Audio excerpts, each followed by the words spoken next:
From the look of things, according to the reports that have been done before and the report that came through from one of the local publications in Zimbabwe, specifically News, it actually reveals that the bill to extend the term of office for Emerson Mnangagwa is already a done deal, and this was revealed by the Attorney General, that is Mapiza, one of the actually government officers who participated in terms of crafting this bill, and she went a step further to say she sees nothing that will actually impede Emerson Mnangagwa from going ahead with extending or actually going for a third term, and they will do this unconstitutionally.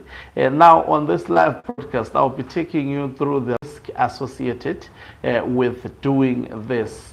I never anticipated that we will reach this level, but it appears that is where we are going at the moment. And on this live broadcast, we'll be postulating the risk associated with this decision that Emerson Mnangagwa has taken so far. Greetings and welcome to your lovely channel, the Hloniphani Global News. If you are watching us for the very first time, please do remember to press the red or black subscribe button so that next time when we beam live, you become the very first one to watch us. So from the look of things, Emerson Mnangagwa looks set to actually mutilate the constitution. There is a bill. It is supposed to undergo through the processes that is to be approved by the cabinet. Obviously, the cabinet of Mnangagwa consists of yes sir kind of ministers, so we expect the process to sail through, and definitely retired General Chwenga may be alone to oppose it,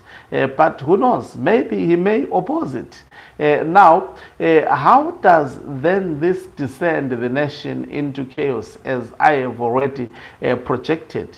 Now look at this. We have got a ZANU-PF that is not united this time around. Mnangagwa wants to mutilate the constitution, but we know it very, very well that ZANU-PF, as well as also the deep state in Zimbabwe, is not in agreement with Emerson Mnangagwa.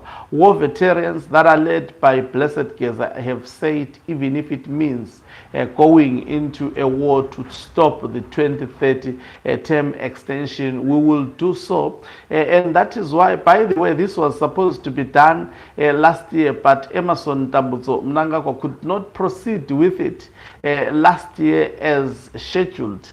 Why? Because there was stern opposition, and there was high probability if we actually attempted to do it, definitely we were going to see what happened to Robert Gabriel Mugabe, that is few years ago in 2017. Now the risk associated with Emerson Mnangagwa attempting to mutilate the constitution, not only this time is he opposed by the opposition political parties, what he stands to do is that he will unite the people of Zimbabwe. We will see some people in ZANU-PF uniting with members of the opposition political party, of which we know in Zimbabwe, opposition political party has the numbers more than Emerson Mnangagwa. I think if there is anything that is pathetic to Mnangagwa, it is contesting the elections. It has been hell. He has been actually seeing flames, losing 2 elections, not with a small margin, with a huge margin. What Zimbabweans have demonstrated through election periods for Emerson Mnangagwa is that they resent him with passion. He is not only resented by the members of opposition, but also members of ZANU-PF. That is why you would discover during the 2018 and 2023 elections that Mnangagwa would be voted more, an MP would be voted more than Emerson Mnangagwa by far. I'm talking of an MP of ZANU-PF. He would be voted, or be it even a councillor, the votes of a councillor would be more than that of Emerson Mnangagwa. That is why he cannot actually allow elections to be a process that will see him staying in power. He wants to avert elections at all costs, and that is why we are sitting where there is this bill. Now, and also, apart from this being a problem with war veterans, as well as the people of Zimbabwe. Remember, Emerson Mnangagwa in 2017, he was supposed to just lead the country for 5 years. Thereafter, he was supposed to hand it over to retired General Chwenga. There is a list of military generals who actually made an agreement. Mnangagwa knows it. They also equally know it, especially those who are still alive. Some obviously have died because of allowing the person who is in charge at the moment in Zimbabwe to be in charge. So that factor alone will actually cause a serious problem. Remember, he has been playing the military, he has been playing the war veterans, saying he's a constitutionalist. When his time comes to actually surrender, he will definitely do so. But he has been very smart in terms of not mentioning that when 2028 comes, he will hand over power. He has never said that. He said when his time comes. When will his time come? Nobody knows when will his time come. People assumed that because the second term expires in 2028, and as such, that is what he was referring to. As cunning as Emerson Mnangagwa is, may actually make a U-turn and say, this was your thought. My statement never meant that. We are going to see those days, specifically when he is allowed to win, when his faction prevails.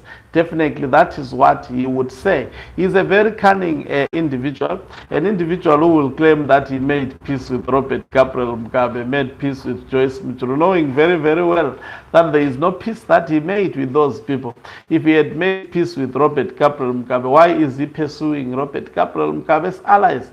Why are individuals like Walter Muzembe in prison? That shows the cunning nature of Emerson Mnangagwa. So the truth of the matter, if 2030 bill is actually introduced into the parliament, if it sees the light of the day, if it is approved by the cabinet, all hell will break loose for Emerson Mnangagwa. He would be confronted with the citizens, not only the citizens, he would be confronted with the war veterans, a majority of war veterans against him. He would also be confronted with some people who are supporting him during daylight, but at night actually not supporting him.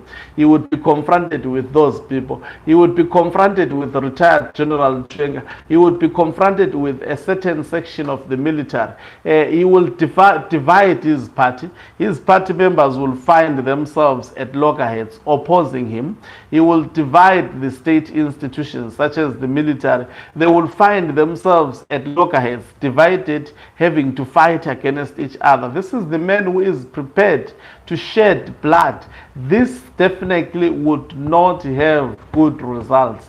At the end of it, Zimbabweans are suffering, and they are suffering as a result of Emerson Mnangagwa. The country is in turmoil as we are speaking, and Mnangagwa going for even a year more from today, finishing this year, would be the greatest liability to ever happen in Zimbabwe. What about, getting more than 5 years from now? That would be hell. And the people of Zimbabwe are tired. Definitely all hell will break loose. And he knows that. He is taking that risk, and his associates, they know that that would be a very, very risky and a tricky situation. But you know, always blood, you will always, someone who has lived by blood will always want to live until he dies. Through that way, because that is how Emerson Mnangagwa is. So the future of Zimbabwe is bleak.